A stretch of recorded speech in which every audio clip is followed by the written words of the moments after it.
ധാരാളം മിനറൽസും വൈറ്റമിൻസും ആൻറ്റി ഓക്സിഡൻറ്റും ഒക്കെ ഉള്ളൊരു വെജിറ്റബിൾ ആണ് ബ്രോക്കോളി. നമ്മൾ ഇന്ന് ബ്രോക്കോളി വെച്ചിട്ടുള്ള ഒരു റെസിപ്പിയാണ് ഉണ്ടാക്കാൻ പോകുന്നത്, ബ്രോക്കോളി തോരൻ. ഇനി നമ്മൾ എങ്ങനെ ബ്രോക്കോളി തോരൻ ഉണ്ടാക്കാമെന്ന് നോക്കാം. ആദ്യം തന്നെ ബ്രോക്കോളി ഓരോരോ ഇതളുകളായിട്ട് അടർത്തിയെടുക്കണം. അതിനുശേഷം ഒരു പാത്രത്തിൽ ചെറു ചൂടുവെള്ളം എടുത്തിട്ട് അതിൻ്റെ ഉള്ളിൽ കുറച്ച് മഞ്ഞൾപ്പൊടിയും ഉപ്പും അടർത്തി വെച്ചിരിക്കുന്ന ബ്രോക്കോളിയുടെ ഇതളുകളുമെല്ലാം ഇട്ട് കൊടുക്കുക.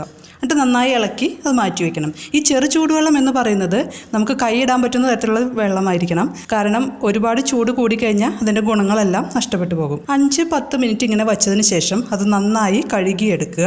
കഴുകിയെടുത്ത ബ്രോക്കോളി കഷ്ണങ്ങൾ ചെറുതായിട്ട് കട്ട് ചെയ്ത് വയ്ക്കുക.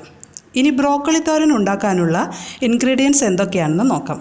ഒരു കൈപ്പിടി തേങ്ങ ചെരുകിയത്, എരിവിനനുസരിച്ച് പച്ചമുളക്, 5-6 ചെറിയുള്ളി, ഒരു ചെറിയ പീസ് ഇഞ്ചി. പച്ചമുളകും ഇഞ്ചിയും ചെറിയുള്ളിയും ഒന്ന് നന്നായിട്ട് ചതച്ചെടുത്ത് വെക്കുക. ഇനി ഒരു 1/4 ടീസ്പൂൺ മഞ്ഞൾപ്പൊടി, ആവശ്യത്തിന് ഉപ്പും എടുത്തു വച്ചിരിക്കുന്ന എല്ലാ ഇൻഗ്രീഡിയൻസും കൂടി ഈ കട്ട് ചെയ്തു വെച്ച ബ്രോക്കോളിയിലേക്ക് മിക്സ് ചെയ്യുക. ഈ സമയത്ത് നിങ്ങളുടെ കയ്യിൽ കറിവേപ്പില ഉണ്ടെങ്കിൽ ഇട്ട് കൊടുക്കണം.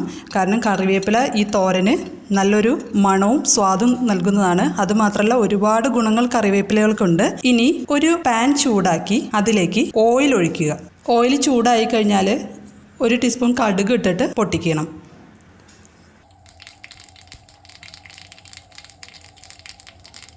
അതിനുശേഷം റെഡിയാക്കി വെച്ചിരിക്കുന്ന ബ്രോക്കോളി മിക്സ് ഈ പാനിലേക്കിട്ട് നന്നായിട്ട് ഇളക്കി കുറച്ച് നേരം മൂടി വയ്ക്കുക.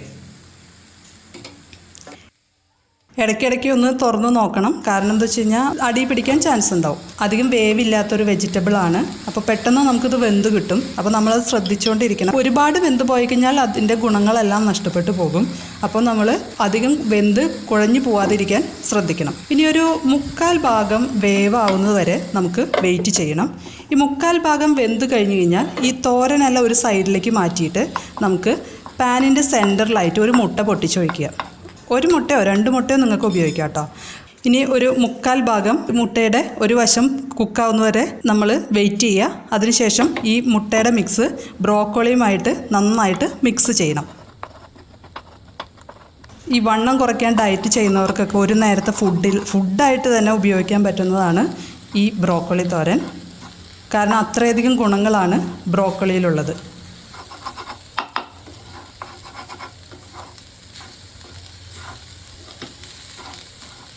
ഇപ്പോൾ സ്വാദിഷ്ടവും ഹെൽത്തി ആയിട്ടുള്ള ബ്രോക്കോളി തോരൻ റെഡി ആയിട്ടുണ്ട്.